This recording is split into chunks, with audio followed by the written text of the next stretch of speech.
Hello bachcho, let's see the question. The question is a thin ring made of a magnetic has a mean diameter d that is 30 centimeter and supports the cross-sectional area of the ring is equals to s that is 5 centimeter square. The ring has a cross cut of width b that is 2 mm.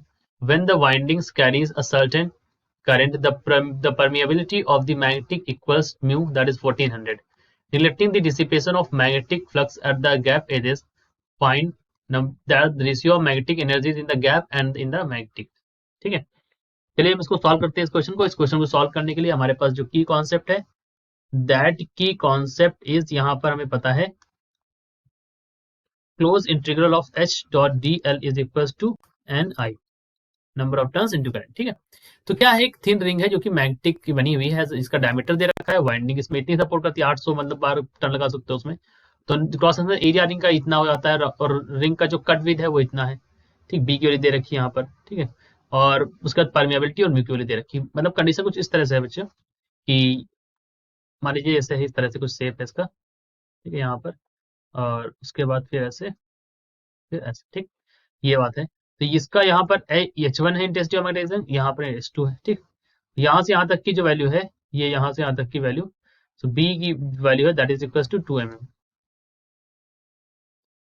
2 mm जो है यहाँ पर B की value है. ठीक, तो अब यहाँ पर क्या है, अगर हम इसको सॉल्व करेंगे तो हमें पता है the B M is equal to B R. ठीक है, ये वैल्यू है यहाँ पर. अब यहाँ पर हमें पता है H1 के टर्म्स में लिखें दैट इज इक्वल टू 2 पाई. अब ये दूरी हो जाएगी d/2. H1 या H2 निकाले तो ये हो जाएगी d/2, क्योंकि आधी होगी d/2 minus B plus H2b is equal to ni. इसको इक्वेशन नंबर 1 बोल दीजिए. तो आप इसको लिख सकते हैं H1 यहाँ पर हो जाएगा pi D minus B plus B D. H की वैल्यू क्या होती है यहाँ पर बी के टर्म्स में देखो, तो ये होता है B by mu naught. H equal to B by mu not into small B that is equal to N into I. ये वाली वैल्यू आ गई. ठीक, अब आप इसको यहाँ पर रिप्लेस कर सकते हैं इस वाली वैल्यू को, and you can write this value as, देखो ये जो वैल्यू है यहाँ पर, इस वैल्यू को आप बी के टर्म्स में भी लिख सकते हैं, तो आपकी वैल्यू भी बन जाएगी. This value will become as, let me write this in terms of B.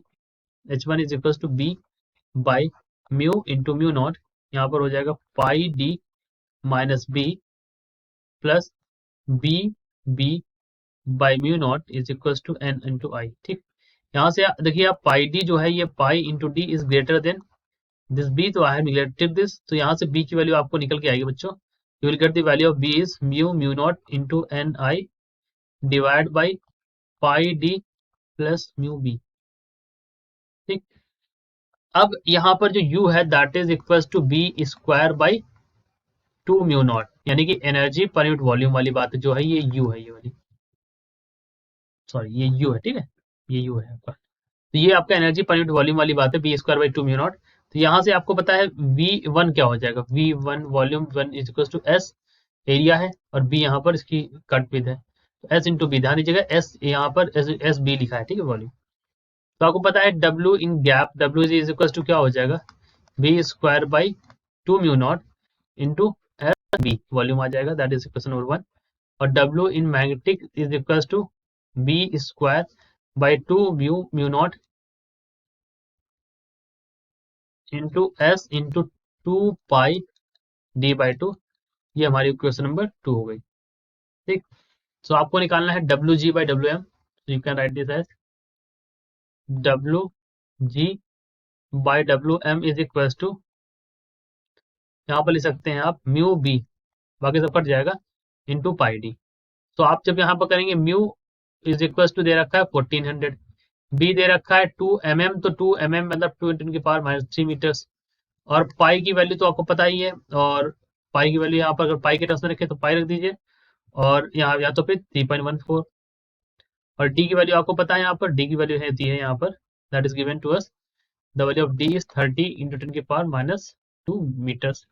ये सारी वैल्यूज रख देंगे तो ये जो रेशियो आता है WG/WM इज इक्वल टू 3, ये वैल्यू आती है 3 यहाँ पर. ठीक, अगर आपको एक्सप्रेशन के टर्म्स में चाहिए तो ये एक्सप्रेशन के टर्म्स में ये वाली value. This is our answer. Okay, I hope you understood it well. Best of luck.